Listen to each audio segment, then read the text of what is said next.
नमस्ते friends, Nikki's किचनमध्ये पुन्हा एकदा स्वागत। आज आपण मुगाची डाळ आहे त्याची भाजी बनवणार आहोत। तरी आम्ही मुगाच्या डाळीला अर्धा तास भिजत घातलेली, स्वच्छ पाण्याने धुवून भिजत घालून ठेवायची आहे अर्धा तास। एक मोठा चिरलेला टोमॅटो, एक मध्यम आकाराचा बारीक चिरलेला कांदा, हिरव्या मिरच्या आणि लसणाच्या पाकळ्या ठेचून घेतलेल्या आहेत। तर चला आपण फोडणी देऊया। तव्यावरती मी तेल तापायला ठेवलेलं, एक चमचा एक पाळी। आता आपण फोडणीसाठी जिरं टाकणार आहोत, एक चमचा।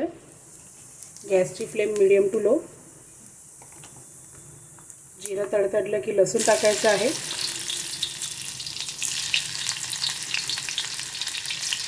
लसूण चांगला थोडासा तेलात परतला की आपल्याला कांदा ॲड करायचा आहे।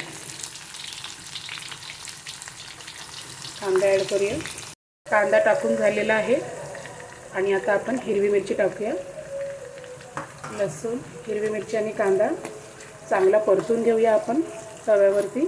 थोडासा कांदा तांबूस रंगाचा होत आला की मग आपण टोमॅटो ॲड करायचा। कांदा तांबूस रंगाचा झालेला आहे। आता आपण टोमॅटो ॲड करूया आणि चांगलं तेल सुटूपर्यंत टोमॅटो कांद्याचं परतून घेऊया। टोमॅटो, कांदा, हिरवी मिरची चांगली तेलात परतून घेऊया।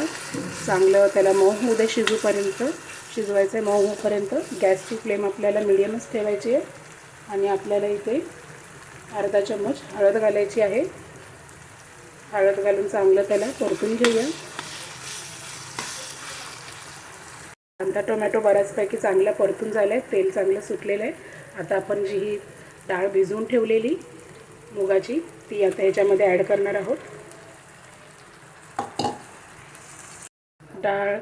मुगाची डाळ आपण चांगली परतून घेतलेली आहे आणि आता आपण चवीपुरतं मीठ टाकणार आहोत।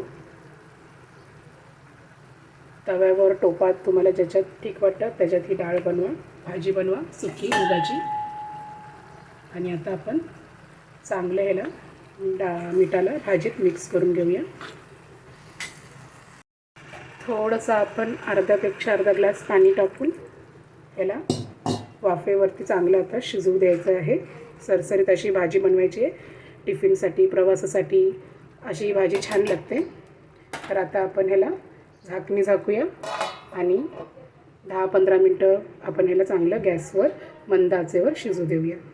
10-15 मिनटं होऊन गेलेली आहेत। आपण बघूया, चांगली वाफ आलेली आहे आणि डाळ पण आपली चांगली शिजलेली आहे। फडफडीत अशी डाळ झालेली आहे मुगाची डाळीची भाजी।